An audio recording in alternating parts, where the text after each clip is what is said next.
Hi, I wanted to talk to you today about codependency. And specifically, I wanted to talk about the difference between codependency and love. So first, let's define codependency. What is codependency? I like to define codependency as an addiction. It is an addiction to helping other people to the point where you're actually hurting the other person and you're hurting yourself. So I know there's a lot of other definitions or symptoms especially that go with codependency, but I'm just going to keep it at that. Because I think when you keep it to that definition, it can be helpful for people to use to decide whether some behavior they're doing is love or codependence. Now, I believe that it is important to be loving and giving, and that being loving and giving is what I would call a spiritual principle. However, sometimes people give and give and give and give to the point where it's actually hurting the person they're giving to, and or hurting themselves. So, what's an example of this? Codependency is often thought of in the classic sense about alcoholism, an addiction, and the person who has the alcoholism and then the people around them who are the codependents. So, for example, classic alcoholic husband who is drinking himself to death, and then the wife who is the classic codependent who is often enabling this behavior. Codependents do what is called enabling. So how does she enable? For example, the alcoholic constantly drinks too much and she doesn't confront him on it. Or if she does confront him about it, she doesn't set any boundaries around it. She doesn't have any consequences to the boundaries that she sets around it. She might threaten stuff, but then doesn't follow through with consequences. A classic case of a codependent would be the alcoholic has a hangover and doesn't want to go to work. So he asks his wife to call in sick for him, lie for him. And she thinks that this is an act of love to call in sick for the alcoholic and tell his work that he's sick when indeed he is hungover. So he's not feeling the consequences of his behavior, and she is rescuing him. She might be doing this because he promised, I'll quit drinking, this will be the last time if you just would call in sick for me. But guess what? It's not the last time, and this behavior happens again and again and again and again, and it's this vicious cycle where the codependent feels like they have to do this to rescue the addict alcoholic, and the alcoholic will say, you're a mean, terrible wife if you don't do this, and continue to help me and rescue me. So that's sort of the classic codependent behavior, but there's many, many other codependent behaviors out there which are also destructive. So let's say an alcoholic may get into recovery, start going to AA, get clean and sober, and the classic codependent wife is upset about this because she's not needed anymore. She kind of gets high off of this being needed and rescuing and helping. And when she can't rescue and help, she may sabotage. She may sabotage the alcoholic's recovery because she wants him on some level really drinking because it serves her purpose of her need to rescue. That she's actually addicted to this rescuing behavior, this quote-unquote helping behavior.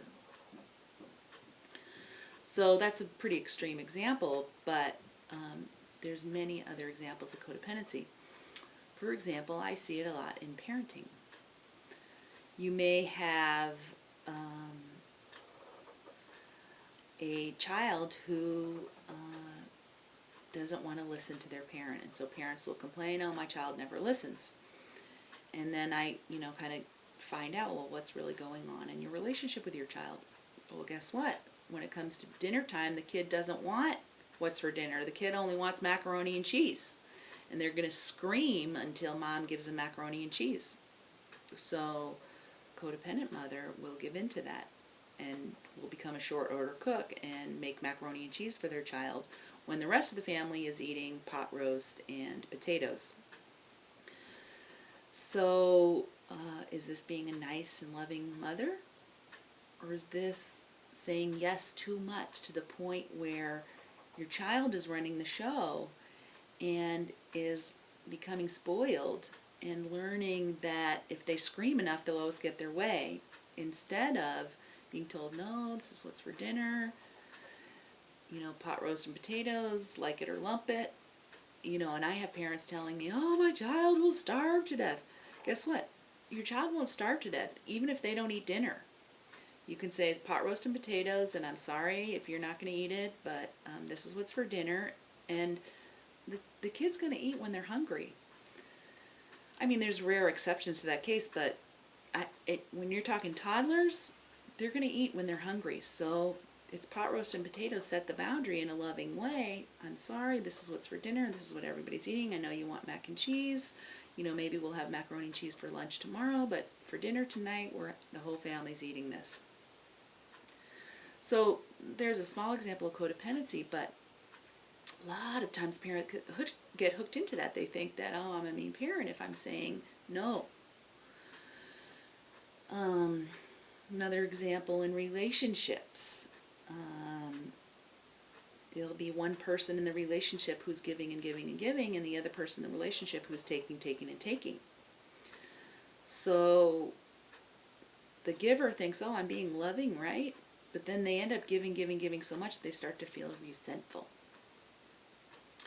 And then the more self-centered person in the relationship might be a little manipulative and say, oh, you're self-centered if you're not giving to me. So this often happens in relationships. Let's look at an example of a relationship, a dating relationship, where the woman and the man are both working full-time, and the man asks the woman out to go to eat, and he pays, and that's wonderful. But it becomes this pattern in the relationship once there's a stable relationship where he ends up having to pay for everything all the time, and she doesn't pay for things, and she's like, well, I'm the woman, I don't have to pay, and you have to pay for everything. And the man might say, yes, yes, yes, yes, yes, I'll pay for everything. But then he starts to feel resentful. Why am I paying for everything all the time and she isn't paying for anything? That's an example of codependency, where the woman in this example is being very self-centered, and the man in this example is saying yes, yes, yes too much. But then has a difficult time saying, no, let's split the expenses. Another example would be in recovery, for those of you who are in recovery. A lot of times in the program they say, the way for an alcoholic to help another alcoholic is to help another alcoholic, that you stay sober by helping another alcoholic. So I've had newcomers in the program think that they have to do what's called a 12-step call and go rescue somebody who's out there drinking. Well, the newcomer shouldn't be doing that, because when they're out there rescuing the person who's drinking, they're going to end up drinking with that person.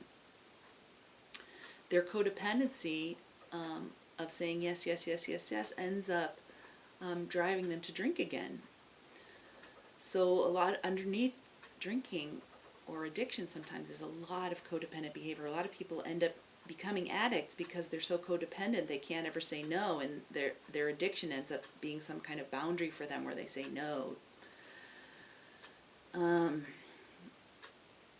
So it's okay for a newcomer in AA to do service in the form of becoming a coffee maker at an AA meeting. It is not okay for them to run out to bars to try to rescue people and get them to go to AA meetings.